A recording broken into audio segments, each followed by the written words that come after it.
before I start in with what happened, I just need to warn you about a few things. Firstly, I'm not all there, in the head. I have schizophrenia and have been on various medications for the past 14 years, with varying degrees of success. Each of them helped a bit, but nothing substantial. Electroshock, attempted in desperation for a cure, instead exacerbated the condition, much to the dismay of both myself and the doctors. Secondly, I'm rather craven. Sure, I can handle normal stuff, snakes, spiders, etc. When it comes to anything else, though, I turn into a complete coward, curl into a ball, and wait for it to pass. With all that's happened, I doubt you'll be able to blame me. Just trust me on that. Third, and probably most important, everything I'm about to tell you happened after the electroshock treatments. Because of this, I entirely blame the doctors for everything that happened. Before that therapy, sure, I'd see the occasional oddity in a hallucination, but afterward, my life became a constant nightmare. Finally, I should probably tell you why I'm writing this in the first place. The short version is, I'm worried about how much I'll be able to tell before they get to me again, and I want to get as much out there as I can. Even if no one believes me, I need to send this out in the hope that someone will know how to help me. The doctors took me in for shock therapy. The day after my surgery, I saw the first one. I was lying in the hospital bed. It was as uncomfortable as ever, but I'd been pretty heavily confined to that bed ever since I got to the medical floor. I really didn't have much choice but to get used to it.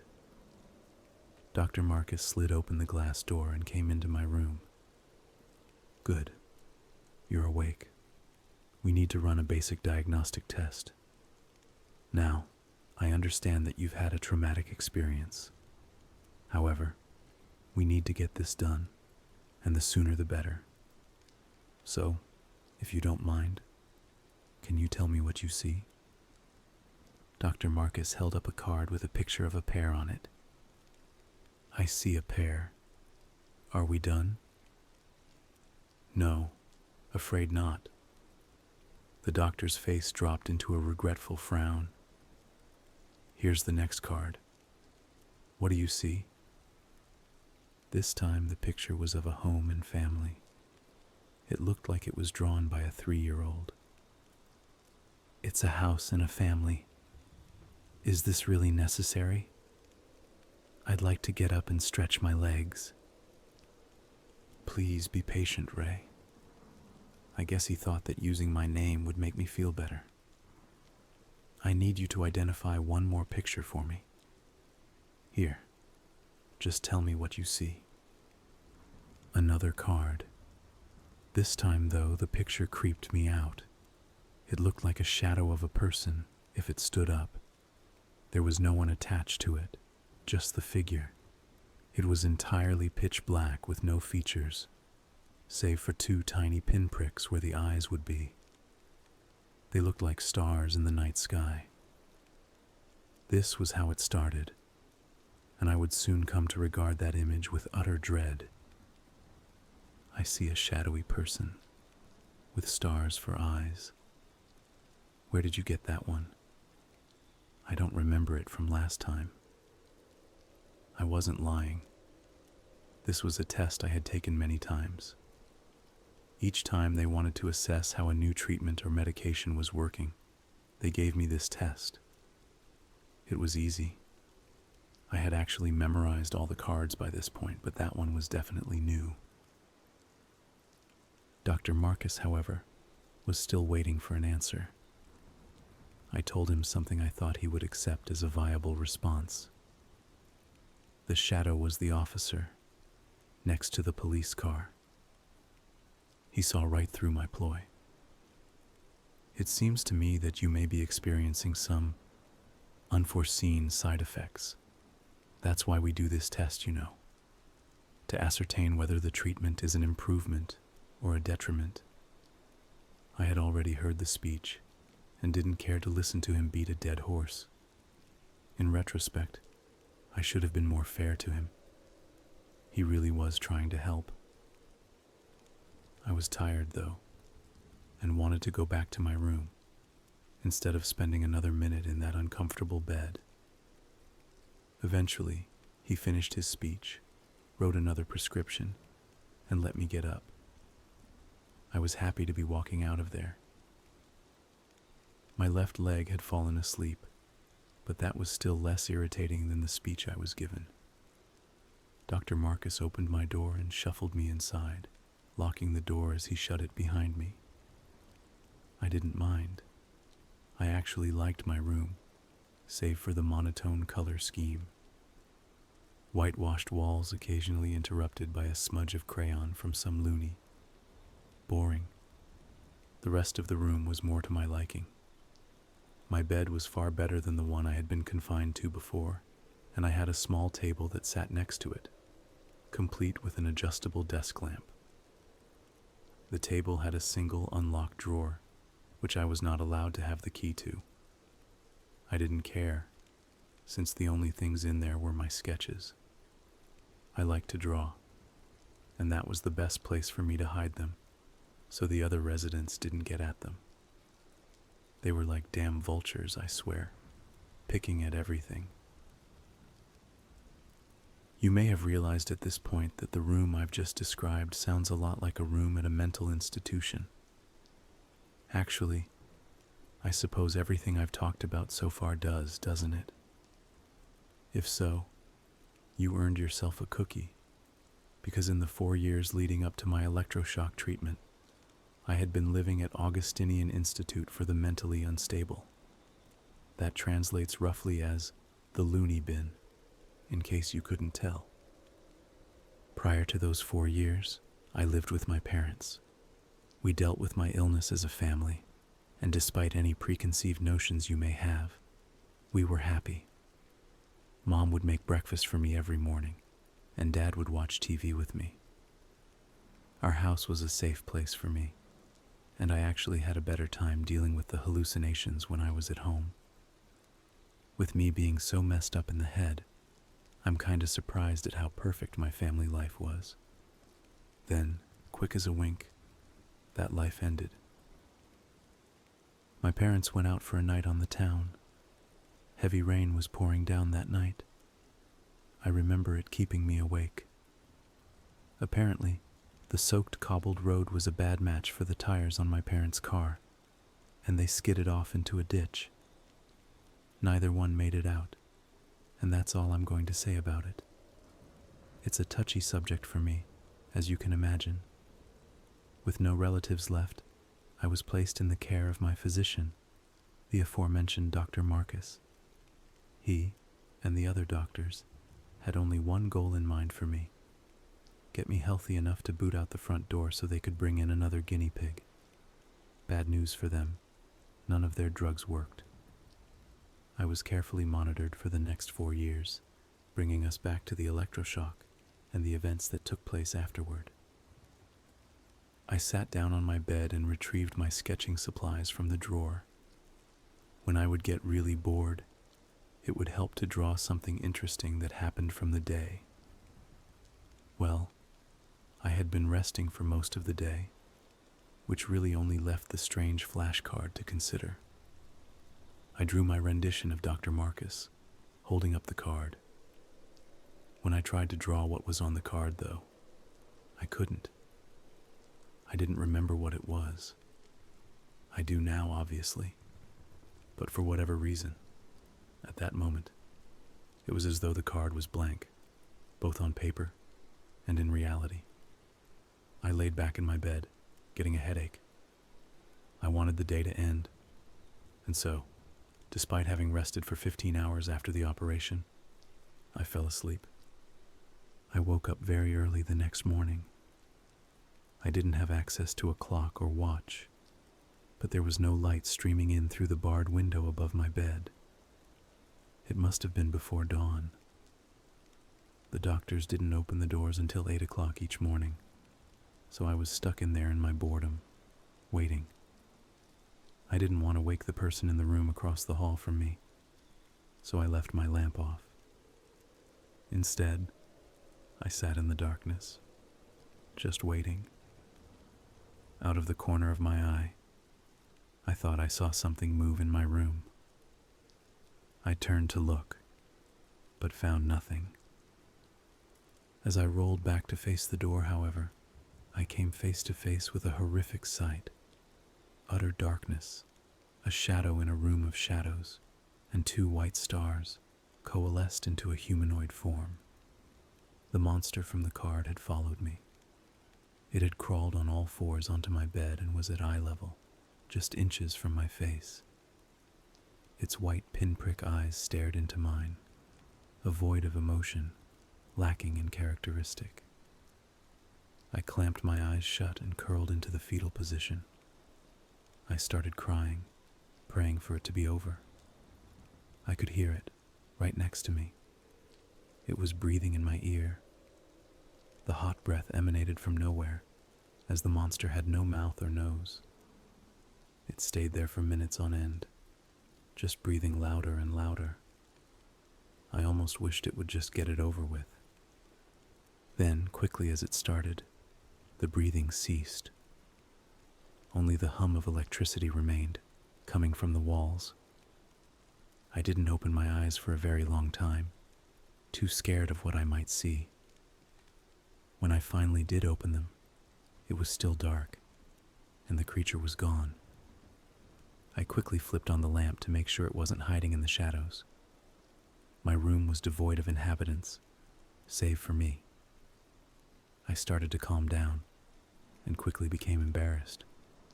I didn't envy the nurse that would have to take my pants to be washed. Across the hall, I could hear someone stirring. I figured it was a patient, but I didn't want to be left in the dark again. I angled the light away from the door as best I could, and tried to get back to sleep, to no avail. Eventually the sun rose and the doors were unlocked. The nurses gave me a change of clothes, clearly annoyed and a little disgusted. I told Dr. Marcus about what happened to me, for no other reason than to let him document it. He was obviously concerned for me, and decided to give me some meds to help with the hallucinations. I took them gladly. No way did I want to see that again. The drugs had side effects, but they sure as hell worked. I didn't see anything out of the ordinary for months. I was so relieved after the first week that I actually thanked Dr. Marcus for all he had done for me. The look on his face was priceless, but I really meant it, and he could tell. I think he lightened up on me after that. He actually started taking an interest in my issues and in helping deal with the side effects of my meds.